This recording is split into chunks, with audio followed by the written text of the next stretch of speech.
Tiger family में आपका स्वागत है। आज मैं आपके लिए एक नई कहानी लाया हूं। अब हम कहानी की तरफ बढ़ते हैं मित्रों।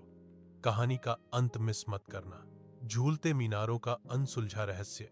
बात है 15वीं सदी की, जब गुजरात में सुल्तान महमूद बेगड़ा का शासन था। उन्होंने अहमदाबाद में एक भव्य मस्जिद का निर्माण करवाया, जिसे आज हम सिदी बशीर मस्जिद के नाम से जानते हैं। यह मस्जिद तो सदियों के थपेड़े झेल गई, लेकिन इसके दो मीनारें ऐसी बनी कि इतिहास में अमर हो गई। ये मीनारें लगभग 70 फुट ऊंची थीं और अद्भुत नक्काशी से सजी थीं। लेकिन इनका जादू इनकी ऊंचाई या सुंदरता में नहीं, बल्कि इनके व्यवहार में छिपा था। कहा जाता था कि यदि कोई व्यक्ति किसी एक मीनार पर चढ़कर उसे हल्के से पकड़कर हिलाता था, तो कुछ ही पल में एक अजीब घटना घटती थी। दूसरे छोर पर खड़ी मीनार भी, जो 30-35 फीट दूर थी, हिलने लगती थी। सबसे बड़ी बात यह थी कि मीनारों को जोड़ने वाला बीच का मेहराब बिल्कुल स्थिर रहता था। यह ऐसा था जैसे दो दोस्त एक गुप्त तार से जुड़े हों, लेकिन बीच का रास्ता अनजान हो। मीनारें झूलती थी, लेकिन मस्जिद की मुख्य संरचना पर कोई असर नहीं पड़ता था। लोग इस चमत्कार को देखने दूर दूर से आते थे। वे इसे झूलते मीनार कहने लगे। समय बीता और भारत में अंग्रेजों का राज आया। जब ब्रिटिश इंजीनियरों ने पहली बार यह अद्भुत घटना देखी, तो वे भौचक्के रह गए। उनके लिए यह इंजीनियरिंग के ज्ञात सिद्धांतों के विरुद्ध था। एक मीनार के हिलने से दूसरी कैसे हिल सकती है? एक उत्साही ब्रिटिश इंजीनियर ने इस रहस्य को सुलझाने की ठान ली।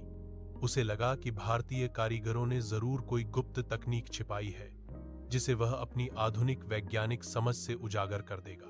रहस्य जानने की धुन में उस इंजीनियर ने एक साहसी पर मूर्खतापूर्ण कदम उठाया। उसने तय किया कि वह मस्जिद की एक मीनार को पूरी तरह से तोड़ देगा और उसकी आंतरिक संरचना को अध्ययन करेगा। मीनार को तोड़ने में भयानक श्रम लगा, लेकिन जब मीनार जमीन पर गिरी तो इंजीनियर के हाथ निराशा ही लगी। वह उस कारीगरी के पीछे के सटीक सिद्धांत या सामग्री को नहीं समझ पाया, जिसके कारण यह कंपन एक से दूसरे में संचरित ट्रांसमिट होता था। वह रहस्य जिसे उसने खोलना चाहा था, टूट गई मीनार के मलबे में और गहरा दफन हो गया। आज सिदी बशीर मस्जिद के ये झूलते मीनार मौजूद नहीं है। एक मीनार को तोड़ने के बाद दूसरी को भी सुरक्षा कारणों से प्रतिबंधित कर दिया गया। लेकिन यह कहानी हमें बताती है कि सदियों पहले के भारतीय कारीगर भूकंपरोधी और कंपन अवशोषण जैसे सिद्धांतों को समझते थे। झूलते मीनारों का वह झूलना आज भी अहमदाबाद के इतिहास का एक अनसुलझा गौरवपूर्ण अध्याय है। क्या आप कल्पना कर सकते हैं, बिना किसी कंप्यूटर या आधुनिक मशीन के ऐसी अद्भुत चीज कैसे बनाई गई होगी? तो दोस्तों, आपको ये कहानी कैसी लगी, मुझे कमेंट में बताएं।